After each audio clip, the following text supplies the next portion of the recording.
Okay, thanks for showing up again. 8 a.m. is a crappy time, so I appreciate you coming out, even though these videos will be posted online anyway. Just a reminder, if you don't have a course outline, by all means, please pick one up before you leave.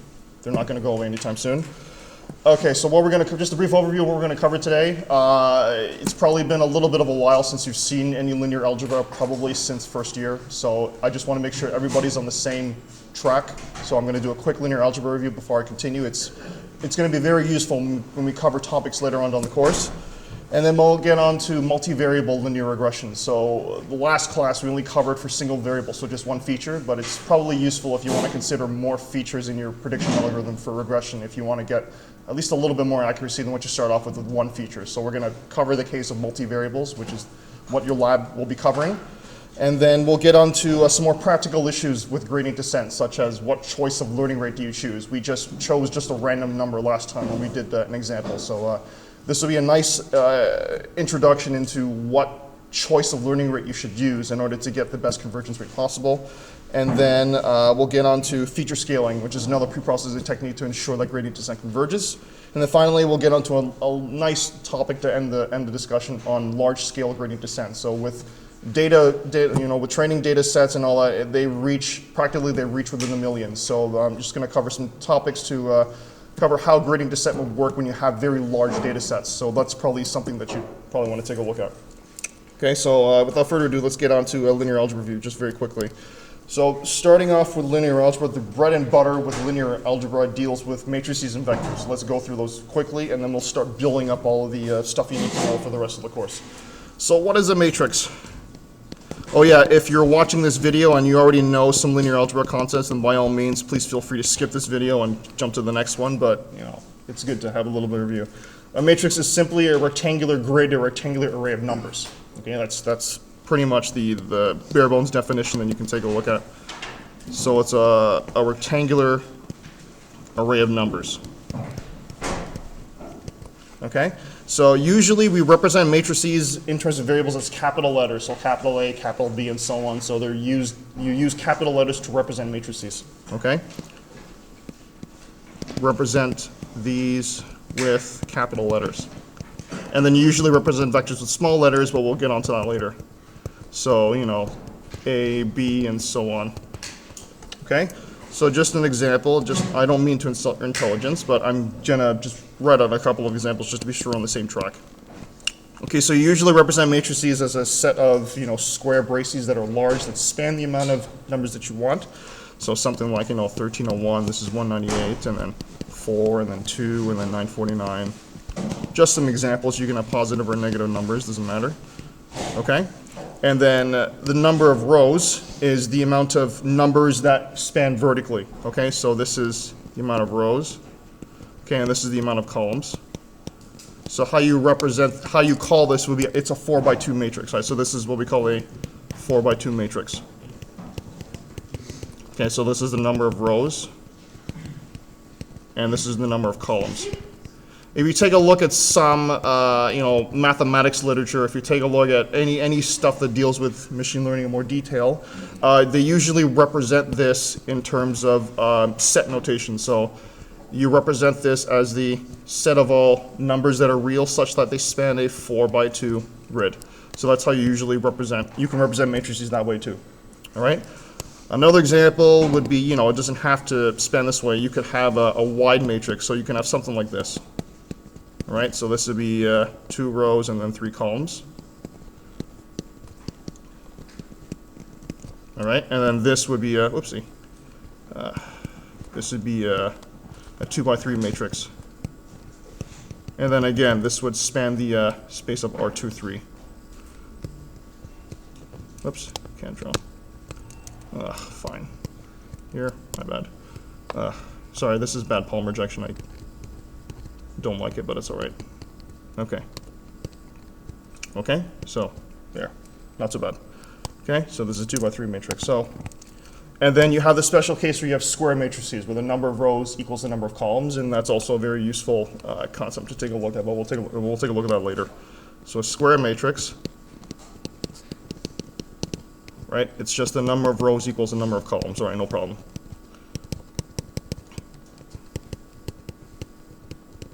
Okay, so usually there's another definition, what we call the dimension of the matrix. I pretty much covered that earlier. The dimension of the matrix basically tells you, you know, the number of rows and the number of columns you have. So usually represented as the number of rows and then times the number of columns, as I just talked about above. Right, so examples are, you know, 4 by 2 or 2 by 3 and so on. Okay, great. Ah, come on. And then 2 by 3 and so on. All right? Okay, so then we have a matrix, we have a bunch of numbers, right? But then the actual elements inside the matrix, the actual numbers, they're what we call matrix elements. So the actual individual discrete numbers that are inside the actual rectangular grid, we call those elements. All right? So matrix elements.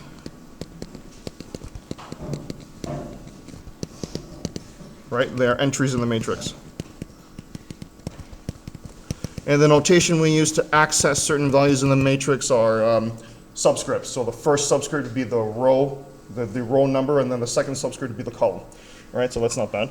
So A, I, and then J. This is the ith row and jth column of matrix A. Okay, so let me just copy, I guess, this stuff over here. It's a nice thing about tablets, you can just copy and paste without having to rewrite stuff, which is nice. Okay, so let me just put this here. Okay, so for example, this element here will be the first row, first column, so this would be A1, 1, all right? And then I guess this one, for example, it's the third row, so you always go vertically first and then horizontally after. This would be 3, 1, right? And then this one would be, you know, 2, 2. And then finally this one is 4, 2. So I won't insult your intelligence any further, so you can infer from that. Okay? So, all right, good. Okay, so that's matrices. And then vectors, we have vectors as well. They're simply a special case of matrices. So they're a case where either the number of rows and the number of columns is just 1. So you can have row vectors, which means that they span horizontally, or column vectors, which means they span vertically. So vectors is just a special case of matrices. Okay, so a n by 1 or 1 by n matrix. For compatibility issues, when we specify vectors, we usually mean a column vector because it makes the math work out very nicely. We'll deal with row vectors eventually, but usually we deal with column vectors when you're talking about vectors. All right, so a row vector would be that you have a 1 by n matrix, right? It spans horizontally, and then you have a column vector which spans vertically. It's an n by 1. Right? So, you know, okay, that's good. That's fine. Okay, so in terms of variables, you usually represent them as smaller case. So if you have small case A, that represents it as a vector. If you have large case A, then it's a matrix. So the case actually matters depending on what you're trying to represent. Okay, so represented by small case letters. And sometimes you have a little arrow sign that points to the right, which symbolizes that it's a vector too, but sometimes you see that. So, and sometimes with a right arrow on top. So, you know, things like, you know, A or B with a kind of like that, or C and so on. So just stuff like that. Okay? And then sometimes, so depending on how you access vectors, you can either access them 1 indexed, which MATLAB does, or 0 indexed, which any other programming language does. So the first element will be, you know, the 0th position or the first position, depending on what language you're looking at. So here's a quick example. So let's say y is equal to, then we have 460, and then 332, and then, you know, 211, or, you know, 178 or something like that. Okay? And then usually we access elements by, you know, y and then I, where I is the position. Okay? And there's 2 ways you can access. You can do it 0 indexed or 1 indexed. It just depends on what literature you read, but either one is acceptable. Okay? So, for example, you can have this, you know, y0, y1, or y3, or you can have it as 1, 2, 3, 4. It depends. Okay, it depends on what you look at. So it uses the red one, so it goes from 1 to 4. So yeah, so you probably notice that MATLAB starts indexing in 1. It's a common source of error when people transition from languages such as Python or Java or C. Going to MATLAB, it's the most common source of error. When they try to index element 0, they get a index out of bounds error. So it's a very common error.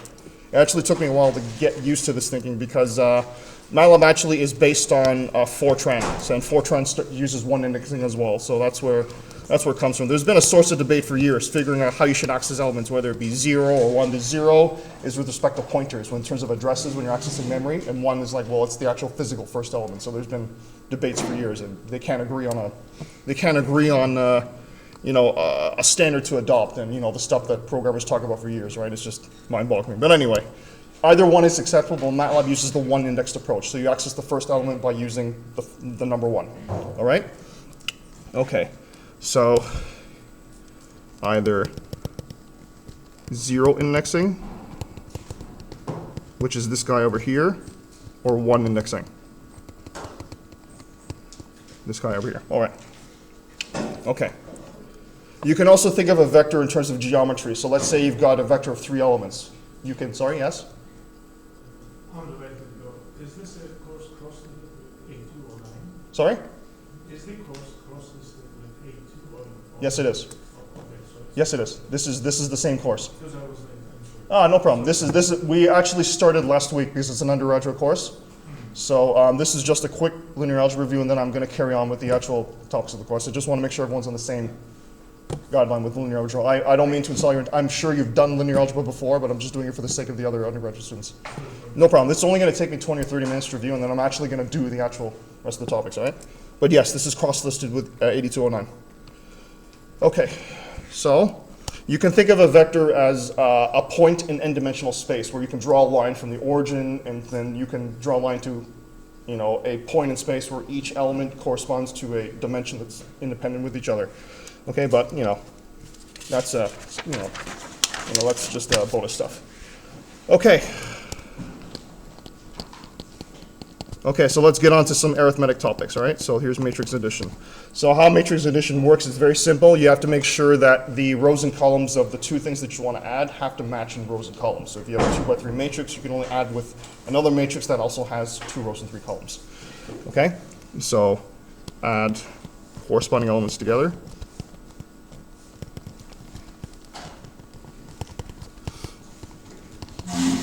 Okay? And dimensions between the two have to match.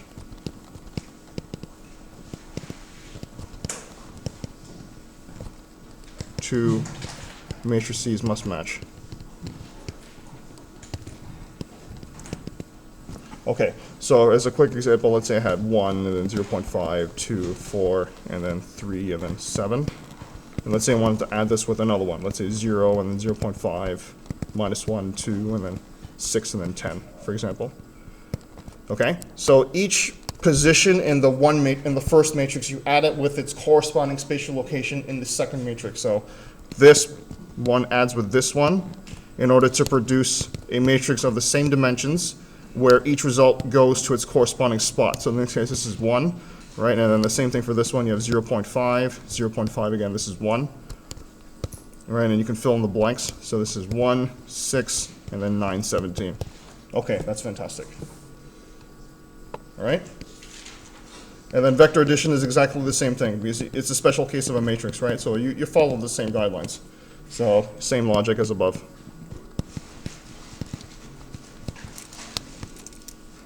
Yeah. Okay, so, for example, 1, 2, 3, 4. And then minus 1, 2, and then 6. Oopsie. And then minus 3.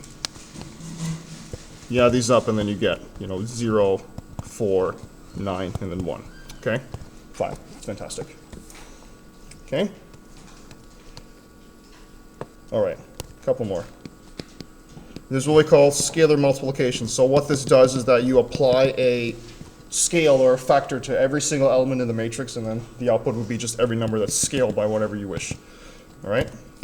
So scale every element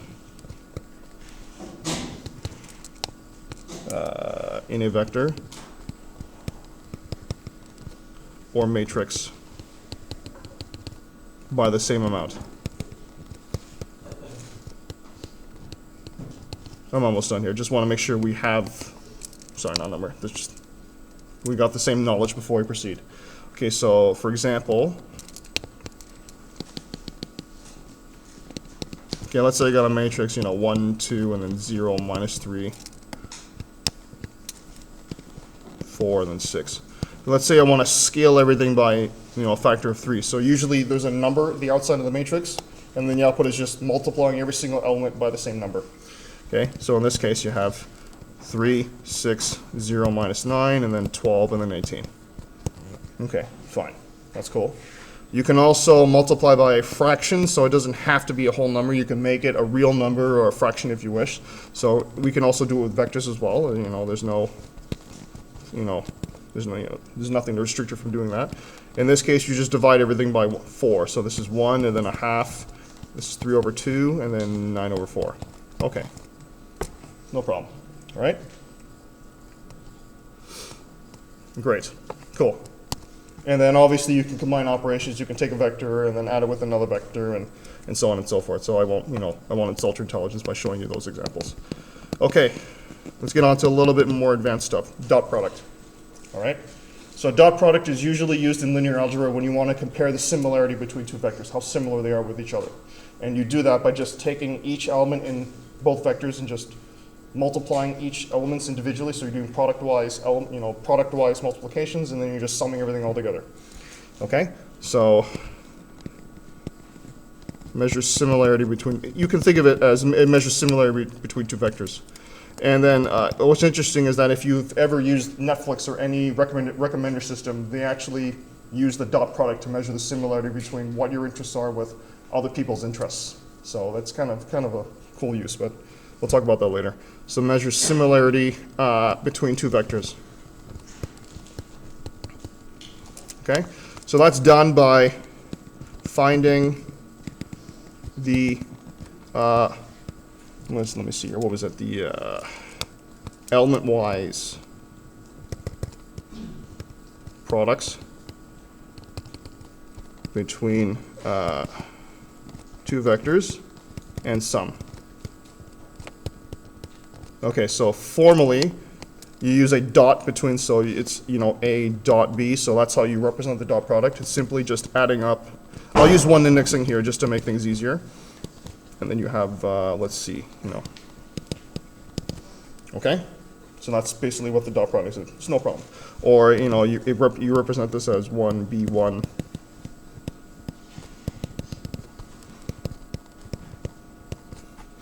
Okay?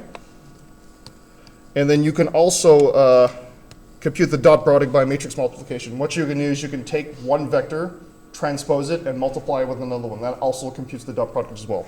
So by matrix multiplication, this is actually very important,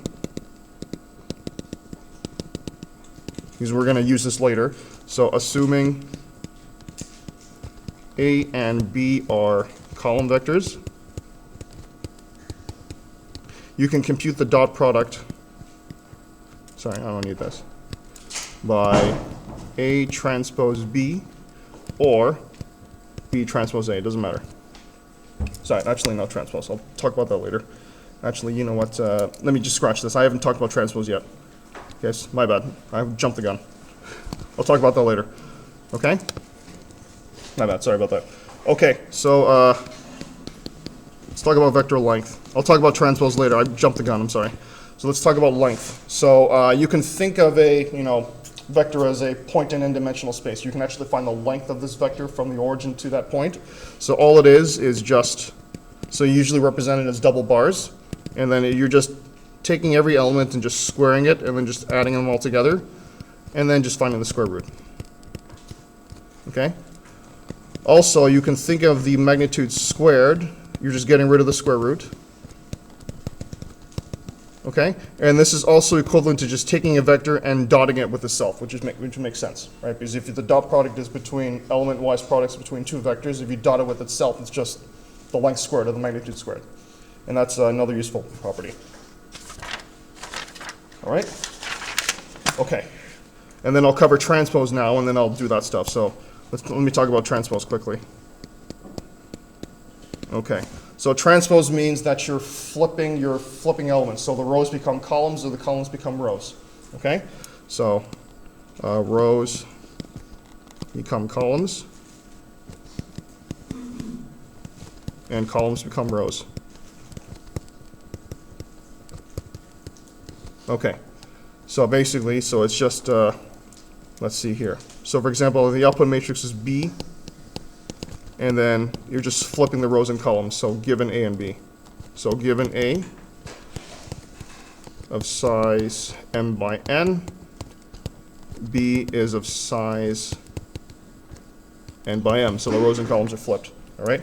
So as a quick example, let's say I had 1, 2, 3, 4, 5, 6, 7, 8, right? Usually represent the transpose with a T operator, so put a, to the power T, I guess, if you want to do that, to the power T.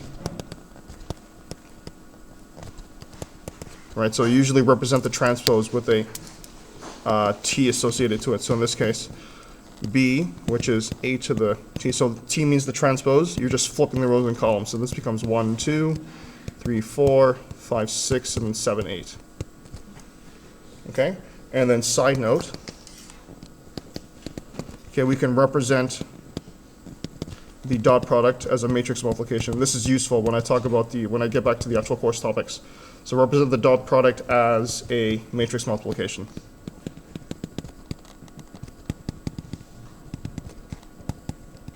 Okay, so A dot B can usually be represented as A transpose B, or it's B transpose A, assuming that these are both column vectors. So assuming, A and B are column vectors. You can make them row vectors as well, but you have to change them slightly. Okay? Right, so in this case, if A was, something like this, you have A0, A1, and so on, up to AN. If you transpose this, this becomes a row vector.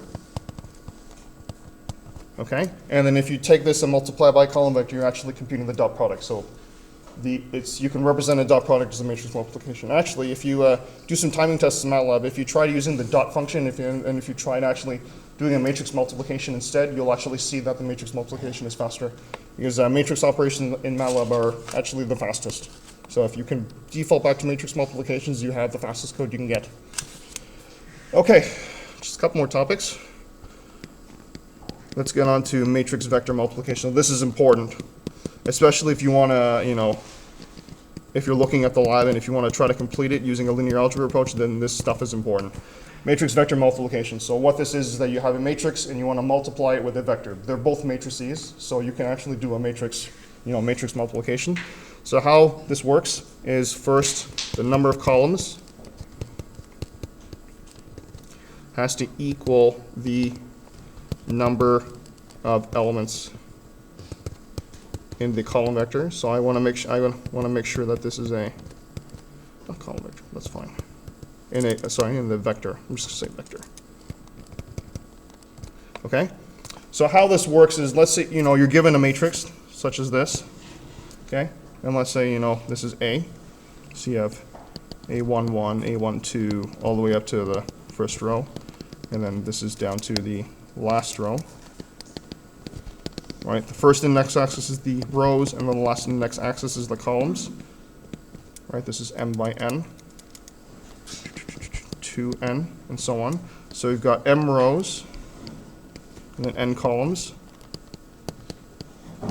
Okay, so that's your matrix A, and then you have a vector, which we'll call we'll call it x. So x1, x2, all the way down to, sorry, this is m. So it's not the number of columns, it's the number of rows. Sorry, I apologize. Sorry, I apologize for that. It should be number of rows. Oops. Yeah, rows. Sorry, it's the number of rows, not the number of columns. Okay, so this is how it works. So you populate like this. So the output of each, so the output is basically going to be another vector, okay, with as many rows as we have the matrix A. And each element is simply the dot product between the ith row and the vector you're looking at, okay? So the output of, let's say we'll call this B, all right? Output vector B is such that BI is the dot product between the ith row of A and the vector, I guess we'll call this X. All right, so this is X here, this is A, and then that's B. Okay? So this is B1 and then B2 and so on. Okay, so the output is, output size is M by 1. Okay? So you got to make sure that the number of, sorry, it is number of columns. Sorry, yes. Yeah, sorry. I'm having a brain fart today. It's okay. Yeah, it's the number of columns. So I was right. I was thinking, I'm like, looking at it, I'm like, no, that doesn't make any sense.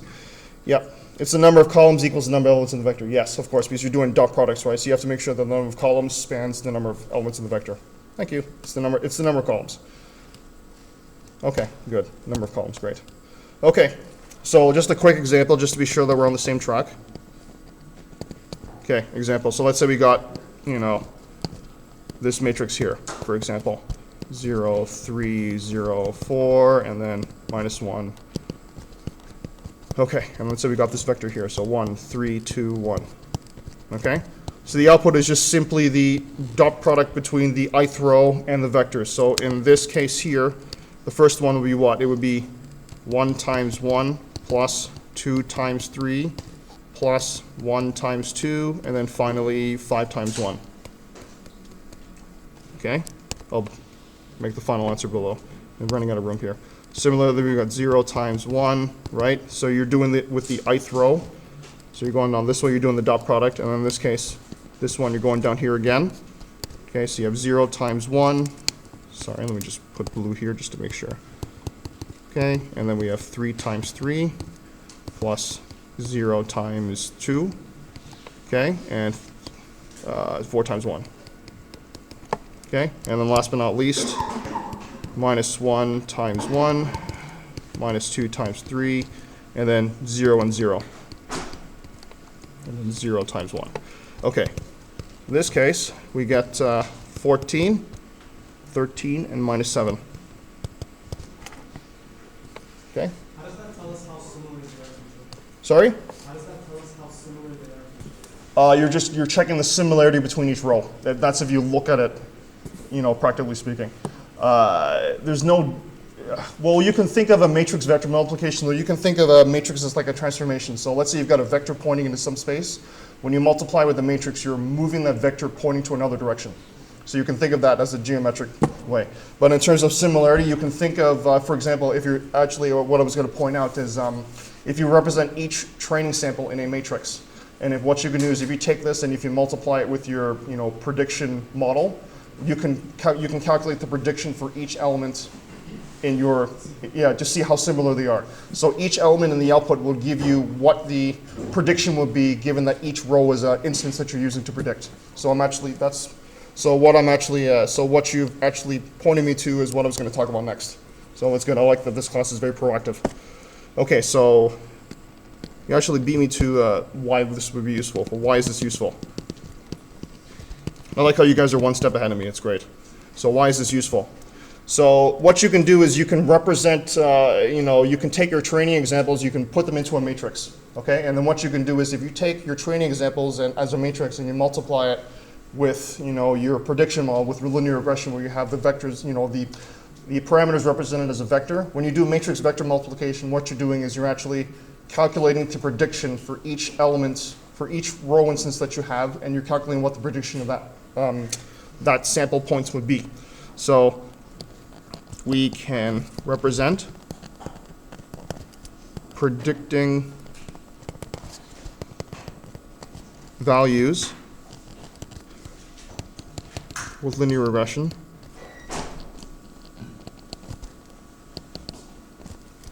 by a matrix vector multiplication. So that's why it's useful.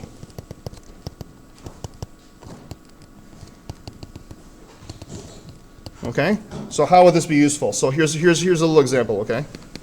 So this actually alludes to the lab. So instead of using a loop, you can actually do it by matrix vector multiplication. That's actually the recommended approach because it's faster. So let's say my hypothesis, okay, let's say my best line of fit was minus 40 and then plus 0.25x, okay? So this was the intercept, right? And this is the slope. And then let's say my example, let's say I wanted to predict, let's say I had these values here.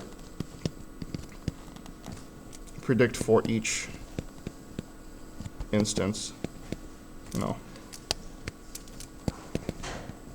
Okay, so let's say we have 2104, right? 1416, 1534, and 832.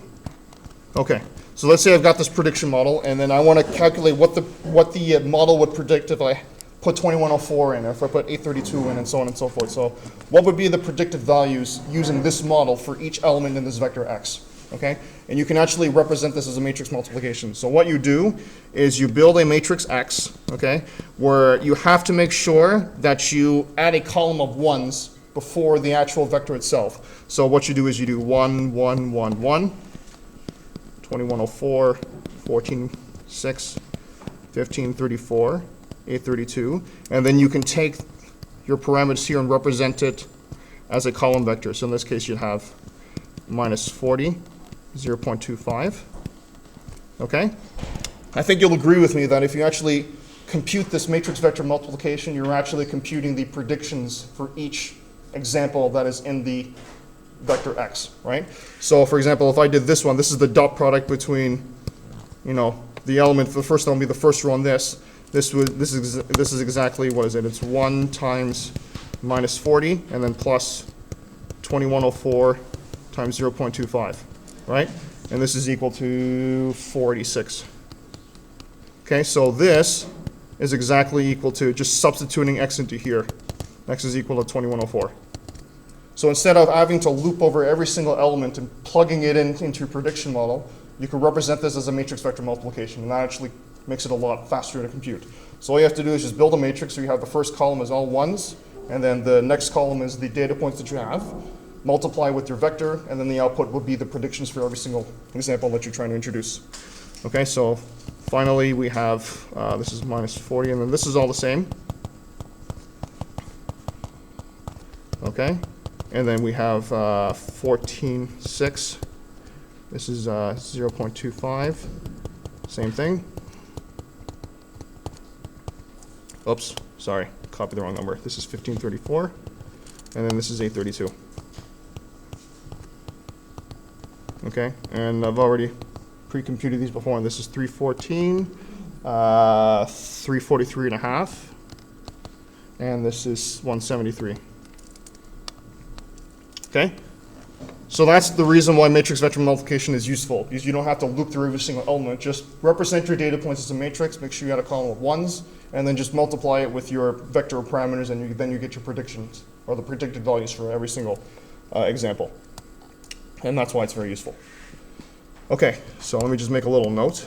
This is good because instead of looping through each instance,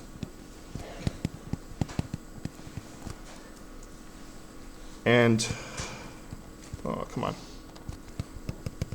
finding the prediction, all right, just use matrix multiplication. Just use matrix vector multiplication. But you need to be sure that you prepend the column of ones before you do it, so you can allow the intercept term to factor in. So that column of ones is important. Come on. All right. Okay. Add a column of ones. If you want, you can do it using the loop approach. That's totally fine, but you just have to be, just make sure you don't add the ones if you decide to do it that way. Add a column of ones before the data and represent the data in a matrix, all right? Okay. That's totally fine. Okay, let's go a little more advanced. Let's do matrix multiplication. And this is useful because you can represent each, you can have a matrix of parameters where each column will be a prediction model that you've calculated, and then when you do matrix multiplication, then you'd be able to predict what the values would be for each model individually for each example. And I'll go through an example, of course. Okay, matrix multiplication. So this is between two matrices,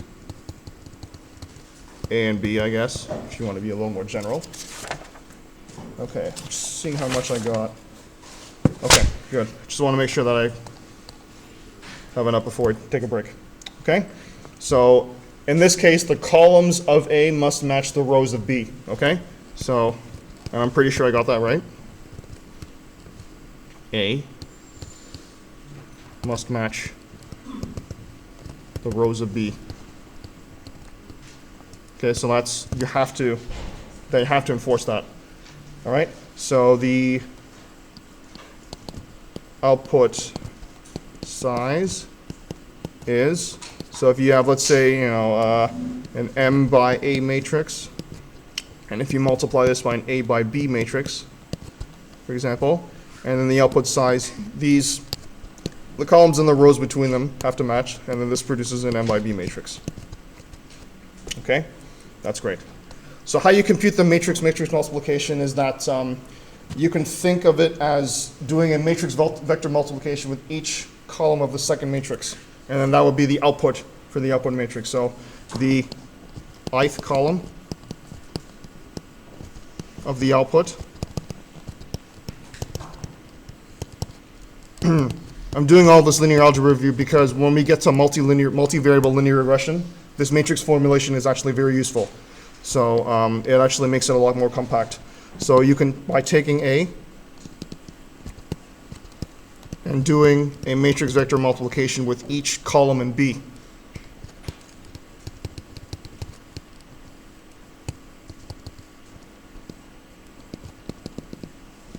A matrix with the ith column in B. Okay, so for example, just for the sake of illustration, so this is M rows, right? This is N columns. Okay, so this is A, and then this would be B. So in this case, this would be here. This is N rows. I guess M, sorry, let's make that A, because I want to respect the notation I had before. This is, let's see, A rows, and this would be B columns. All right? Okay. So the output, let's just call this X, all right?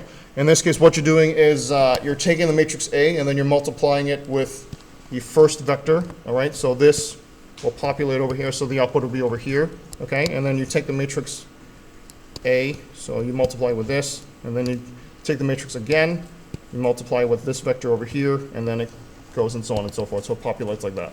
And obviously I'll do an example just to be sure we're on the same track here. Okay, an example. Okay. All right. Okay, let's say I had this matrix 1, 3, and then 2, 5.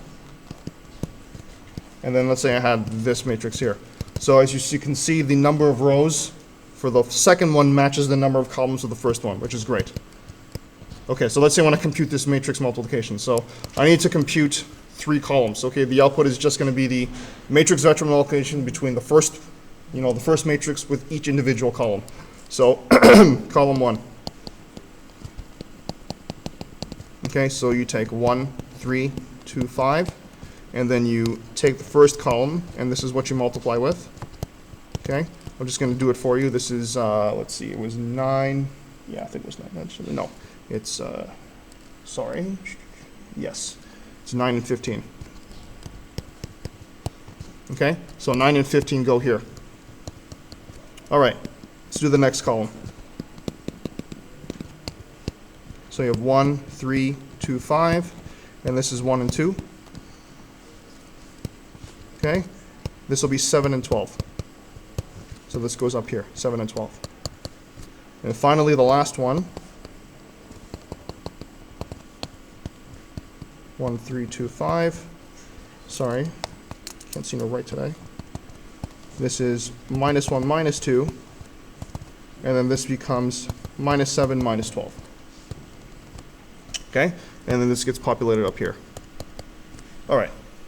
So that's good. So you have a matrix-matrix multiplication where each column of the output is just the matrix vector multiplication between the first matrix and then the ith column of the next matrix. So why would this be useful? So why exactly are we covering this? Why is this useful?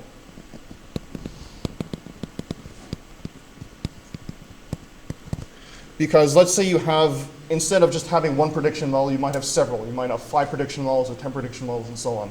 And then each prediction model, the coefficients can be represented as a separate column vector in a matrix of coefficients. So if you did matrix-matrix multiplication, what you're doing is each column of the output would give you the predictions of every example for one model. So the output, let's say the first column be all the prediction values for the first model. The second column will be all the prediction values for the second model, and so on, until you have as many columns as you have prediction models. Okay, so useful if we have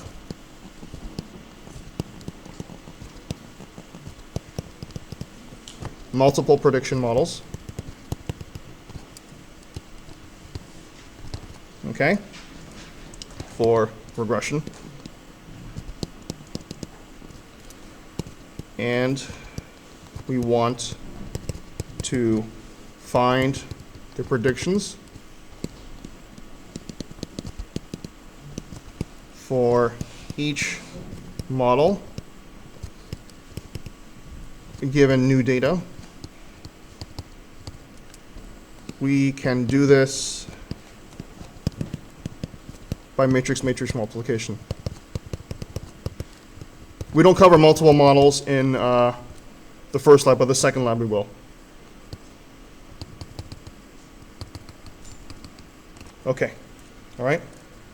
So here's a quick example. I won't bore you with the calculation detail. I'm just going to give you the final answer. So let's say I've got these 4 values again, as we talked about before. So 15, 34, and then 8, 32. Yes, 832. Okay, and let's say I have 3 models. So let's say my first model was, 40 plus 0.25x, okay? And then my next model would be 200, and then let's say plus 0.1x, all right? And then the next model after that, let's say I've got 3 prediction models, minus 150 plus 0.4x, okay? So naturally what you do is you take each value in x and then you loop through every single set of parameters and then you compute the predictions for each one, all right? So for example, if you have 2104, you just substitute x into every single one of those prediction models and then you get a prediction value for that instance for every prediction model that you have, okay? So what you can do is you can represent this as a matrix vector multiplication. So you'd prepend a column of 1s, okay? And then you have 2104, and then 1416, 1532, and 832.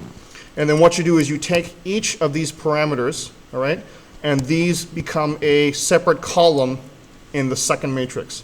So in this case, this becomes 40, is it minus? Oh, sorry, I forgot a minus here. This is from before. Minus, and then 0.25, okay? This becomes a column here, right? So this is 200, 0.1, and then finally this becomes a column here. And this is 150 minus 0.4. Okay?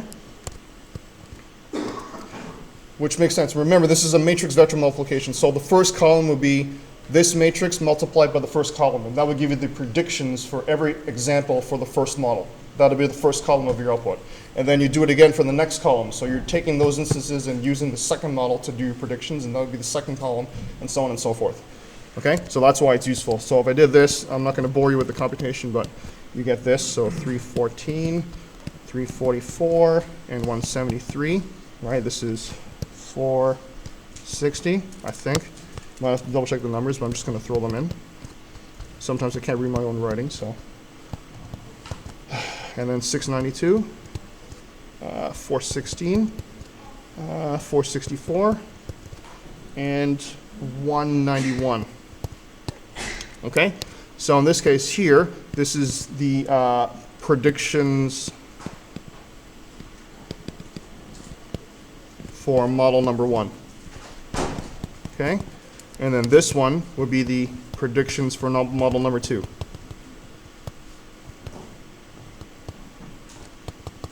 And then finally this one, right? This is predictions for model number 3.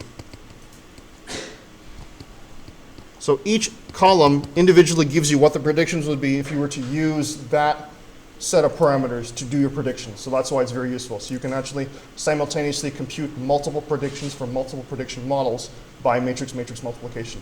It's actually very useful. Okay? Okay. Any questions here, or are we good? Yes? When is it better to use matrix and when is it better to use the for loop? When you have very large data sets. It's better to For example, if you have a large data set where you have to use SQL entries or SQL queries to get large data sets, you'll have to, but no choice but to loop through every single individual element. So when we get to large scale gradient, then we'll talk about that. But if you have a data set that's relatively small, then totally use the matrices. But if you have very large data sets, like 1 million or 2 million, that can't fit in memory, they can only fit on disk, you have to loop through every individual one. So better on smaller data sets. Yes.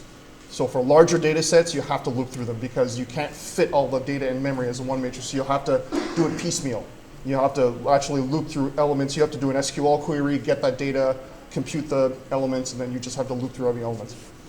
So it's just a use case. It depends. But in this case, in this class, we're just going to use matrices because it'll be faster. Because I want to focus on actually implementing the algorithms other than the nuances with all the large data sets and stuff. Okay. All right. Just a couple more things, just a couple more properties, and then I'll let you guys have a break. So here are some matrix multiplication properties.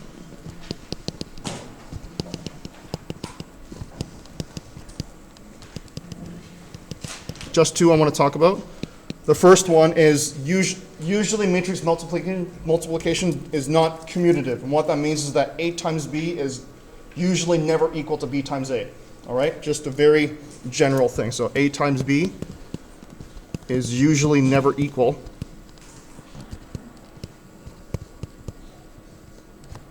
to B times A. That's actually a rookie mistake a lot of people make, and that is a very bad error. Okay? So not commutative in general. So this is what we call commutative. But you can also split up the computation. So if I did A times B times Z, so if I did this first, and then I did this second, it's also equal to A times B times C if I did this first and if I did that second. So this is what we call associative, and that is okay. All right? Okay. And then I think I'll leave off. I don't need to do inverse. I'm cool with that. Let's see. Yep, I think we're good. All right, so I'm going to take a break here, and then when you come back, I'll actually get back onto what we're talking about, which is linear regression. We're doing it for multiple variables. I'll actually get back onto what we're covering in the course. Okay?